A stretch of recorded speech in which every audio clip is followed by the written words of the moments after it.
آقا علیہ الصلوۃ والسلام ہجرت فرما کے مدینہ گئے، پہلا خطبہ دیا ہے، اخلاقیت کا درس دیا ہے۔ حالانکہ مکہ سے لوگوں نے نکالا، طبیعت میں غصہ ہو سکتا ہے، خفا ہوتے ہیں، ناراض ہوتے ہیں، انسان دکھی ہوتے ہیں، رنج و ملال ہوتا ہے، تلواروں کے ساتھ گھیر کے کھڑے تھے۔ آقا علیہ السلام اس حال میں نکلے، غار ثور میں رہے اور بچ کے احتیاط کے ساتھ مدینہ پہنچے۔ انسانی جذبات کے عالم کا اندازہ کر لیں۔ اور جب مدینہ طیبہ پہنچے، استقبال تھا، وہاں چاروں طرف ظلم تھا، جبر تھا، مسلمان قتل ہوتے تھے، ذبح ہوتے تھے، پتھروں پر لٹا کے کوڑے کھاتے تھے، جلائے جاتے تھے، حتیٰ کہ گھروں سے نکال دیے گئے۔ اس کیفیت میں اگر کوئی ہستی نکل کے مدینہ پہنچے، دوسرے شہر میں پہنچے اور بڑا استقبال ہو، تو پھر خطاب کس طرح کا ہوگا؟ خطاب میں پچھلا رنج و ملال جھلکے گا یا نہیں جھلکے گا؟ بولیے، جس ماحول سے نکل کے آئے ہیں وہ رنگ نظر آئے گا کہ نہیں؟ نئے لوگوں کو بتانے کے لیے کہ ہمارے ساتھ یہ ظلم ہوا، یہ ہوا، یہ ہوا، 13 برس سے مشرکوں نے یہ کیا، میرے فالوورز پر، میرے مسلمانوں پر، حبشہ چلے گئے، پتھروں پہ لٹا کے مارا گیا، میں طائف گیا، لہو لہان کیا گیا، تلواروں سے گھیرا گیا۔ سب کچھ بتانا بنتا ہے، سب کچھ بتانا بنتا ہے۔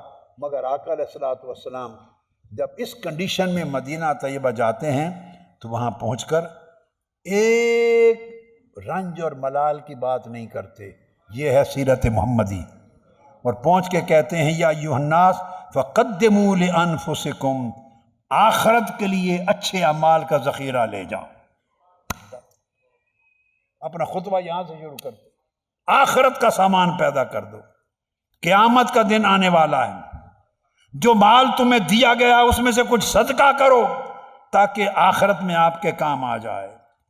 اور صحابہ کرام کو پہلے خطبے میں کہتے ہیں صدقہ کرو، خواہ کھجور کا کیوں نہ ہو، غریب کی مدد کرو۔ اور فرمایا اگر مدد کے لیے کھجور بھی نہ ملے تو لوگوں سے عمدہ گفتگو کرو، نرمی کی گفتگو کرو، کیونکہ نرمی کی گفتگو سے بھی تمہارے گناہ بخشے جائیں گے، جنت ملے گی، اس کا اجر ملے گا۔ یہ اندازہ کریں، ہجرت مدینہ کے بعد اس ماحول میں نکل کے آئے ہیں۔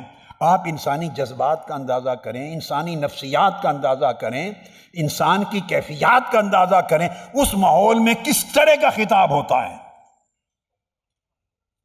آپ دیکھتے ہی رہتے ہیں نا، لیڈروں کا حال بھی اور مذہبی رہنماؤں کا حال بھی اور مختلف ماحول کی کیفیات بھی، تو سچویشن میں بندے کس طرح بولتے ہیں۔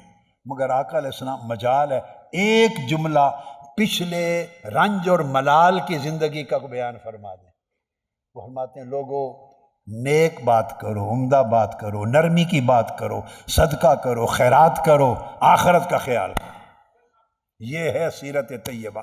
اگر یہ رنگ نہیں جھلکے گا تو اس کا مطلب ہم نے آقا علیہ السلام سے تعلق پیدا نہیں کیا۔